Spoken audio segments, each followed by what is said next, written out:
우리 아침 에스겔 34장 2절을 먼저 보겠습니다. 우리는 어제 우리 예수님의 품성과 거짓 목자들의 품성을 어제 대조해서 보았습니다.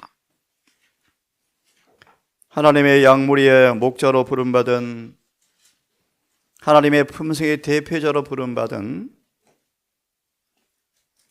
그들이 상처받은 잃어버린 한 마리 양을 어떻게 대하는가를 우리가 보면서, 또한 예수님의 품성을 바라보면서 우리가 두 목자의 특성을 함께 어제 보았습니다.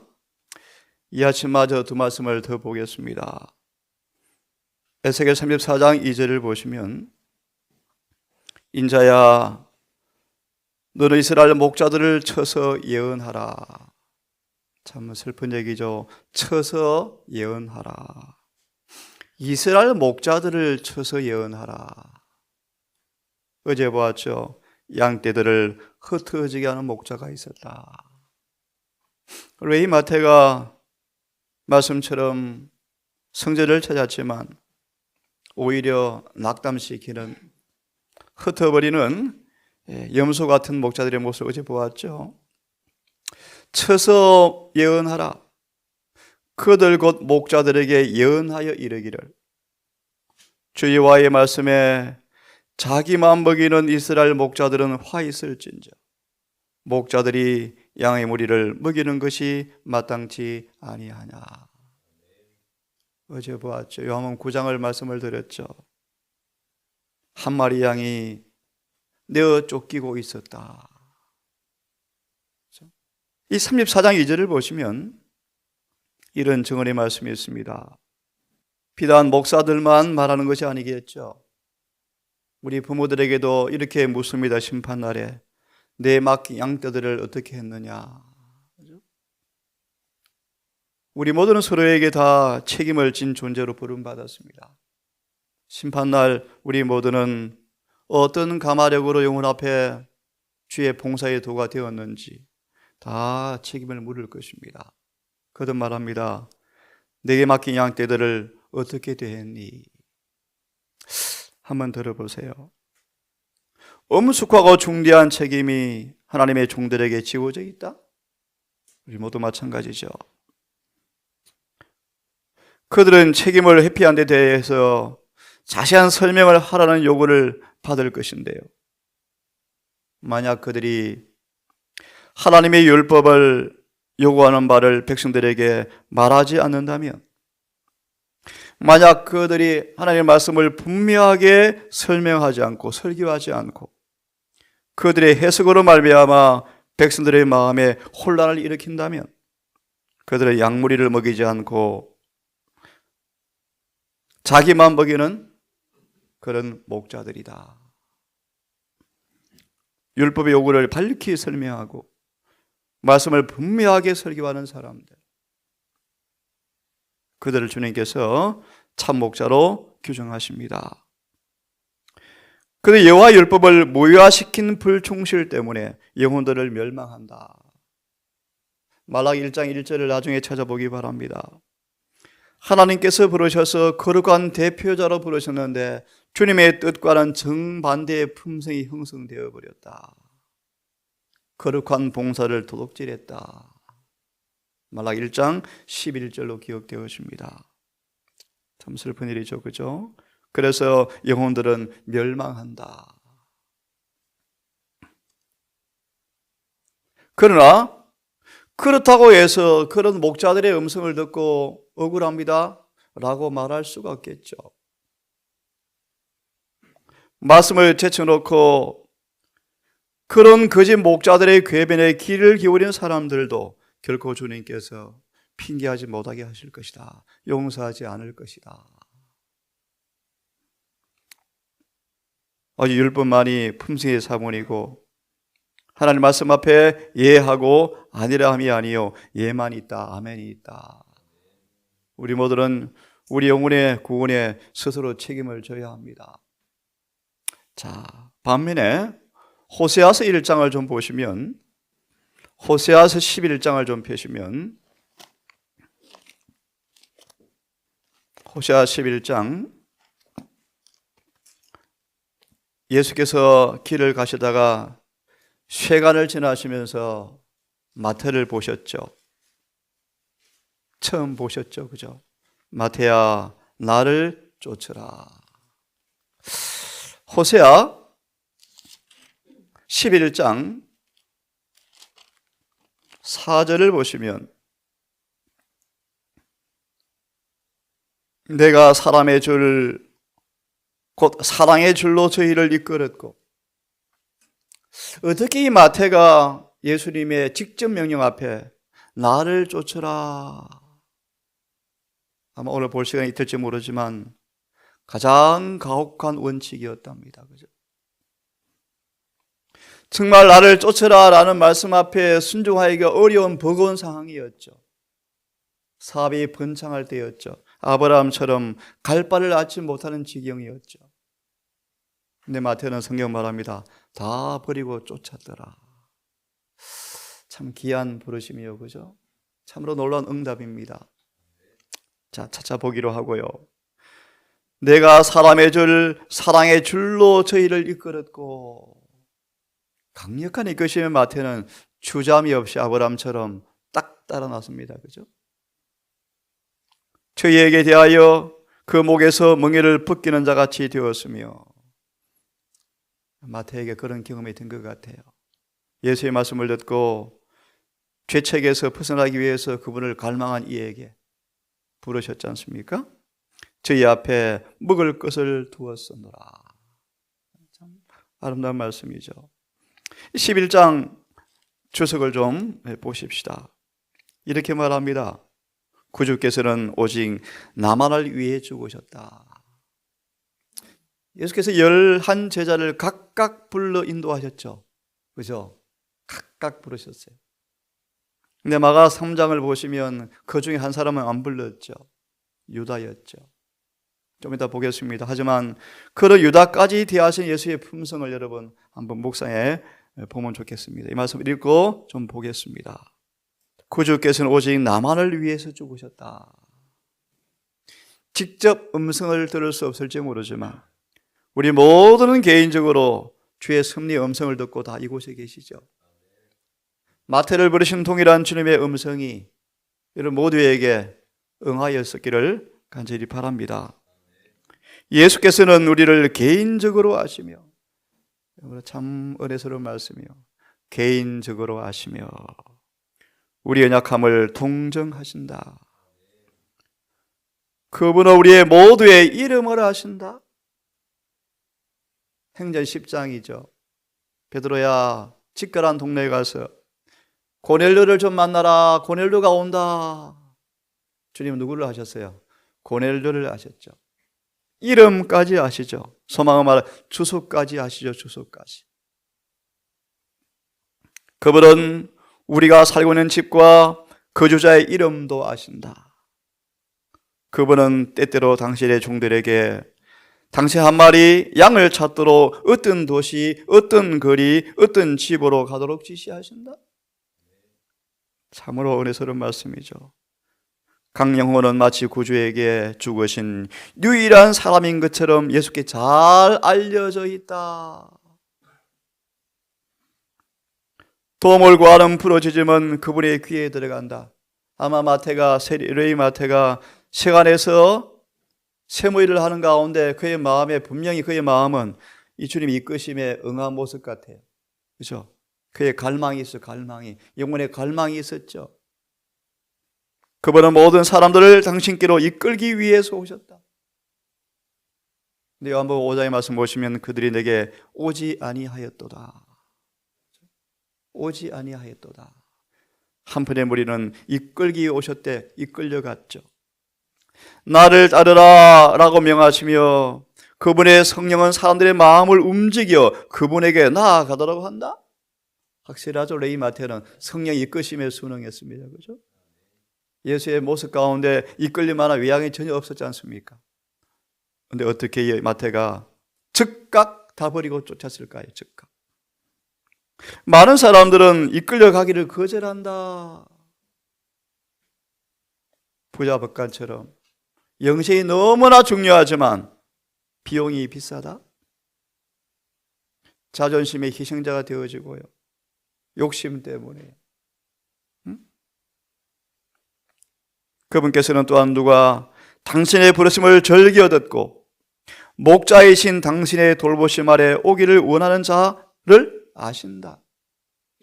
예수께서는 내 양은 내 음성을 들으며 나는 저희를 알며 저희는 나를 따르느니라 라고 말씀하신다. 레이 마태를 침륜케 했던 목자로 부름받은 사람들은 사실은 소망은 말하죠. 예수님의 양이 아니었다. 양이 아니었죠. 다시 말합니다. 내 양은 내 음성을 듣는다. 그렇게 말합니다. 그분은 마치 지구 표면에 그 사람 외에는 다른 사람이 없는 것처럼 각 사람을 돌보신다. 참으로 기가 막히죠. 히브리 1장 14절과 연결하십시오. 어떻게 돌보십니까? 하나 언급해드린 우리 모두에게는 천사들이 다 수중하죠. 그렇죠? 천만 천사가 날마다 하늘의 보좌를 오가고 있죠. 우리를 돌보시는데 마치 한 사람밖에 없는 것처럼 돌보신다. 참 얼마나 은혜스러운 말씀입니까, 여러분? 그가 자기 양 이름을 각각 불러 인도하여 내느니라. 양들은 그의 음성을 아는 거로 따라온다. 동방의 목자는 그의 양을 내몰지 않는다. 목자는 폭력이나 위협에 의지하지 않고 앞으로 가서 양들을 부른다. 모본이죠. 소망의 말씀 읽어보시면 먼저 가서 독초를 뽑아내고 가시는 발로 짓밟고 정갈과 뱀은 물리치고 따라오라고 말씀하죠. 양들은 목자의 음성을 알고 부름에 응한다. 타인의 음성과 목자의 음성의 차이를 잘 아시죠? 목자의 음성은 확실합니다. 율법과 일치하는 길입니다. 그렇죠? 좁은 길입니다. 좁은 문입니다. 세속과 점점 분리시키는 기별입니다. 여러분 초기 문제 여러분 아셨죠? 재림신도 예정표를 아시죠? 재림신자들이 가는 길의 여정을 아시죠? 점점 세상과 뭐 하던가요? 멀어지죠. 그죠? 점점 멀어지죠. 여러분 우리의 삶이 점점 세상과 뚜렷하게 구별되어집니까? 내 양들은 부름에 순종한다. 이와 같이 구주의 목자도 당신의 양들을 그렇게 돌보신다. 성경은 이렇게 말합니다. 주의 백성을 무리 양같이 모세와 아론의 손으로 인도하였나이다. 예수께서는 선지자를 통하여 말씀하시기를 무궁한 사랑으로 너를 사랑하는 거로 너를 인자함으로 너를 인도하였다라고 선언하신다. 그분은 아무에게도 당신을 따르라고 선언하지 아니하시고 어떻게 합니까? 따르라라고 인도하시죠. 모본으로 내가 사람의 줄 곧 사랑의 줄로 저희를 이끌었다고 예수께서는 말씀하신다. 여러분 모두 이곳에 있게 된 게 우리의 섭리의 과정을 다 설명을 할 수 없을지 모르지만 주의 부르심이 다 동일하게 임하였다고 저는 믿습니다. 오늘도 그 부르심을 택하심을 굳게 하시는 한 날 되기를 간절히 바랍니다. 마가복음 3장을 좀 보고 싶습니다. 마가복음 3장을 좀 보시면요, 우리 목자의 품성을, 우리 주님의 품성을 좀 생각해 보겠습니다.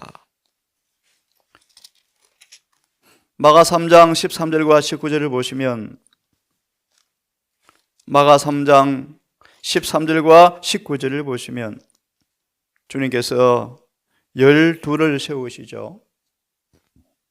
거기에 오늘 우리 공부하는 레위 마태가 언급되어 있죠. 참으로 귀한 은혜입니다. 그죠? 이 구절에 인용된 증언을 좀 보고 싶습니다.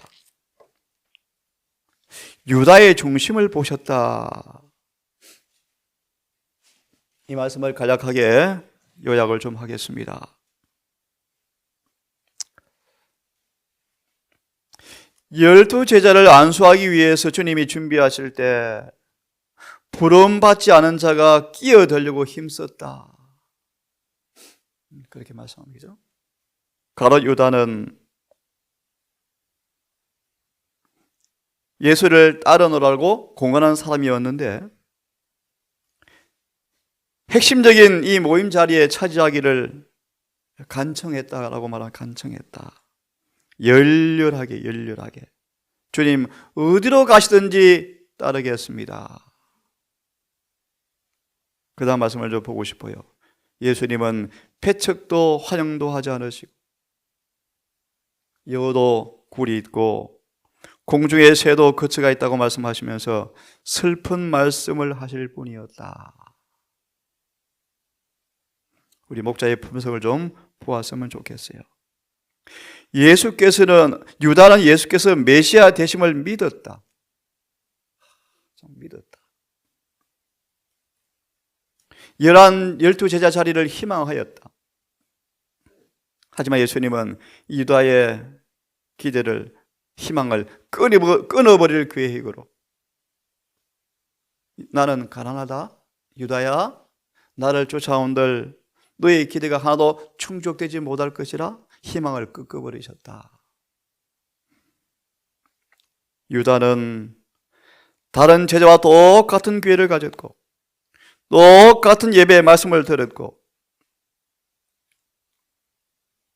하지만 주님의 요구하시는 말씀 앞에 실천의 요구가 자신의 욕망과 목적과 충돌되었으므로 자신의 생각을 굴복하려 하지 않은 사람이다.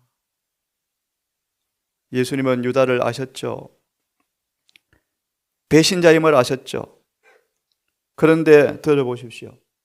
그런 유다를 주님은 얼마나 온유하게 대하셨는가. 탐심을 뿌리채 없앨 원칙을 설명하시고 탐욕의 흉악한 특성을 유다 앞에 다 보이시면서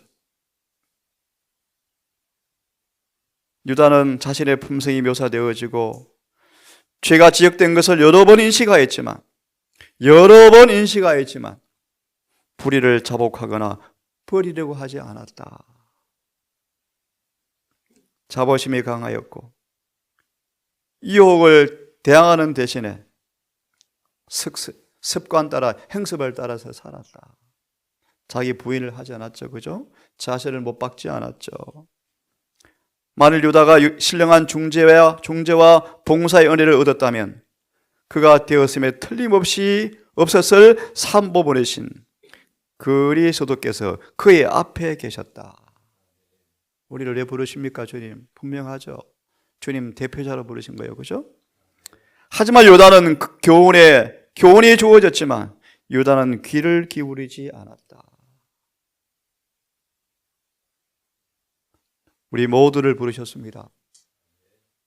택하심은 우리의 부르심의 조건하에 다 있죠. 무엇인가를 우리가 보았습니다. 이어서 그 다음 말씀을 좀 봅시다. 우리 동산도 이런 모습 같아요. 한번 보십시오. 모든 제자가 사업을 위해 부름받았지만 다 큰 결함들이 있었죠.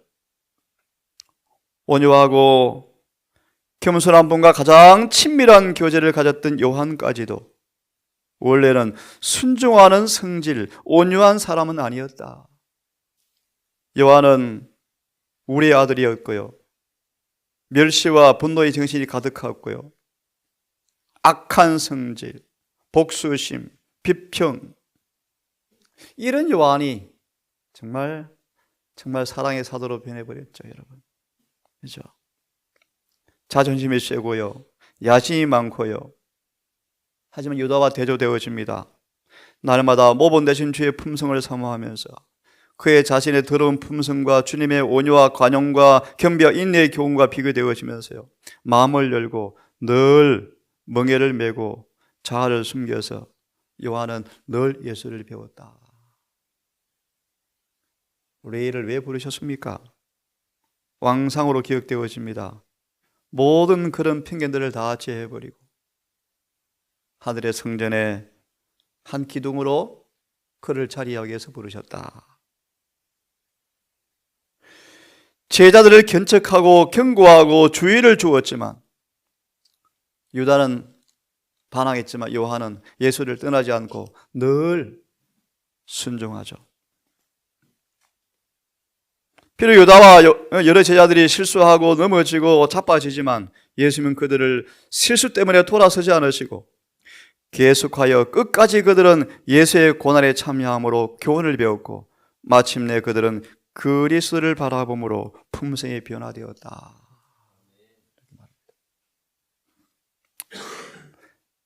이 11 제자가 다 습관과 성격이 너무나 상이하고 그 가운데 오늘 공부하는 레위 마태, 세리죠. 세리, 죄인 중에 죄인인 대표자 세리죠. 왕따를 당했던 세리였죠. 그렇죠? 또 직업마저 얼마나 참 괴로운 직업이었습니까? 그렇죠? 동족들의 희생을 이용하여 치부하는 사람, 참 얼마나 비열한 죄입니까? 그렇죠? 예니시는 말합니다. 남의 약점을 통하여 이득을 얻는 사람은 마귀의 정신이죠. 마귀의 정신이죠. 그래서 기억이 갑자기 납니다. 출애굽한 이스라엘 백성들에게 주신 교훈 가운데 하나가 뭔가? 너희가 나그네와 노예들을 어떻게 대하는가 교훈을 주셨죠. 우리가 뭐였습니까? 노예였거든요. 나그네였거든요.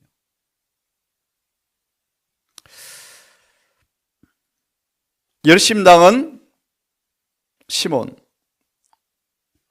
마음은 참 넓지만 충동적인 성질 베드로, 비열한 마음을 가진 유다. 우리 주님이 일일이 다 판단하시죠, 그죠? 다 평가하시죠. 진실하지만 소심하고 겁이 많은 도마, 깨닫기를 더디하지만 의심 많은 빌리, 야심 있고 솔직한 세베대 아들들, 이들 모두가 우리처럼 선천적, 후천적 경험을 지닌 그런 우리 모두였죠. 하지만 이렇게 말합니다. 주님은 한 진리와 한 말씀을 통하여 한 가족으로 생애하고 믿음과 교훈과 정신에 있어서 하나님과 하나가 되기를 우리는 배워야 한다. 그들은 시험과 불만과 의견의 차이를 잊지만 예수께서 마음에 거하신다면 알력이 있을 수가 없다. 주님의 사랑은 피차에 사랑하도록 이끌어주는 하나의 동기가 되어지고요. 그분의 진리는 그들을 하나로 한 마음과 한 정신이 되기 위해서 차이를 조화시키는 일을 하게 될 것이다. 우리 동산교회가 이 말씀 그대로 이루어지는 멋진 교회가 됐으면 정말 좋겠습니다. 그리스도가 중심이므로 그들이 그 중심에 접근하는 데 비례해서 서로 가까워질 것이었다. 예. 한 말씀만 더 보고 마무리합시다. 에베소서를 좀 펴십시오. 레위 마태를 부르신 부르심의 그 목적 앞에 우리 또 우리를 살피시면서 다시 한번 우리의 믿음의 부르심 앞에 다시 한번 옷깃을 여미는 새 마음을 또 새로운 각오를 가지는 그런 기회가 되었으면 좋겠습니다. 에베소서 5장 27절 한 구절만 더 보고 아침 마무리합시다.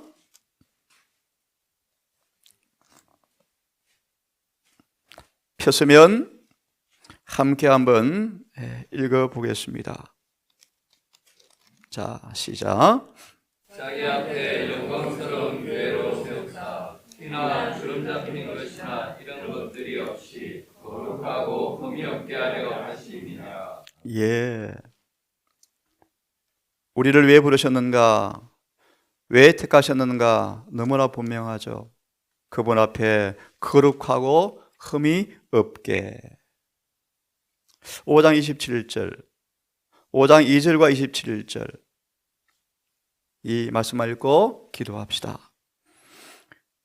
그리스도의 생일은 하나님께 드리는 흠물이었다. 그렇죠? 로마서 12장 1절과 2절과 연결되는 말씀인데요. 예수님은 아버지께 향기로운 제물과 생축이었다.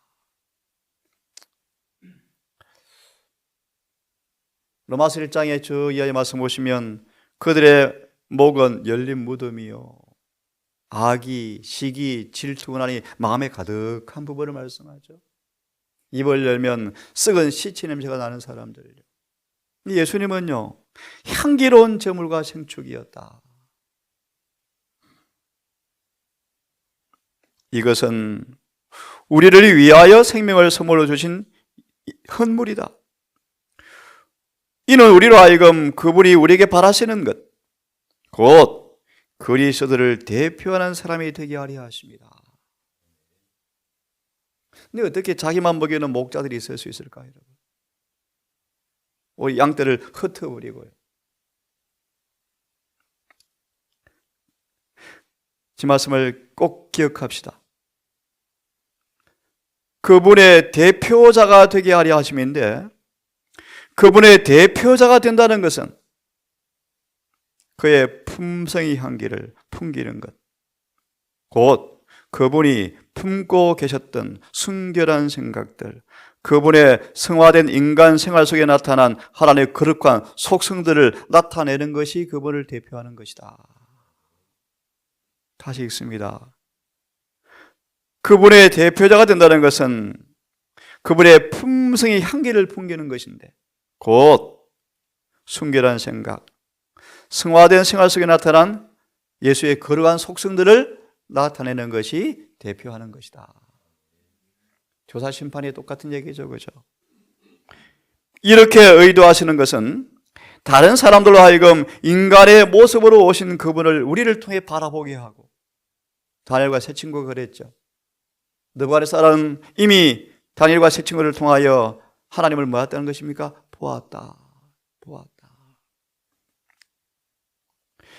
그래서 사람들로 하여금 하나님의 계획이 무엇인지 깨닫게 하고 그리스도와 같이 되고 싶은 마음을 갖도록 하기 위해서 우리를 대표자로 부르셨다.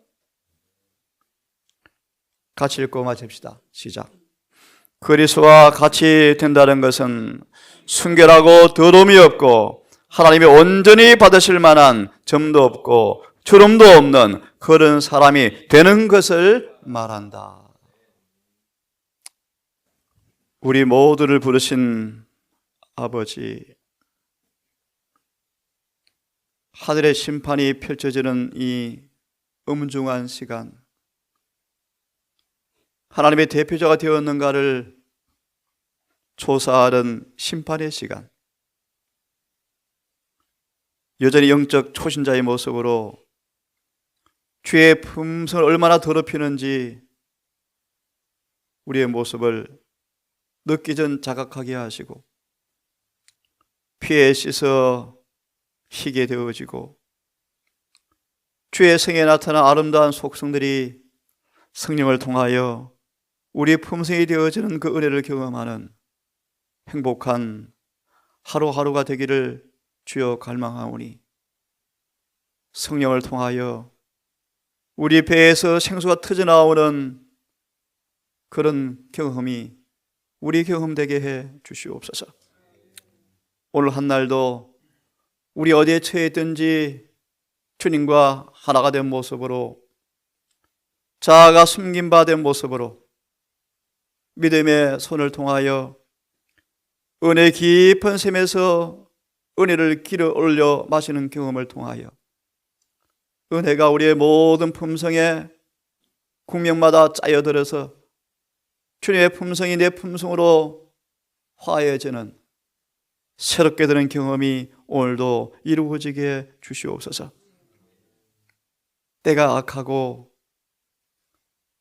세상은 조약해 보이지만 절박한 위기가 우리 앞에 옴을 압니다. 늦기 전 우리 모두 지혜로운 청지가 되어서 하나님의 은혜를 맡은 각양 종들의 모습이 되어서 주방에서 주부의 모습으로, 농부의 모습으로, 목수의 모습으로, 자녀의 모습으로 각각 서 있는 가운데 하나님의 은혜를 헛되이 받지 말며 모두가 다 부름에 응하여 택함받은 표준까지 이르는 모두가 되게 해 주시옵소서. 오늘 한 날도 주여 우리를 인도하셔서 해가 지도록 율법의 법도 안에 믿음으로 굳게 걷게 하셔서 악한 마귀가 더럽히지 않도록 도우시고 넘어지지 않도록 우리를 지켜주셔서 오늘도 이기고 이기는 자가 되게 해 주시옵소서. 예수님 이름으로 감사하며 기도드리옵나이다.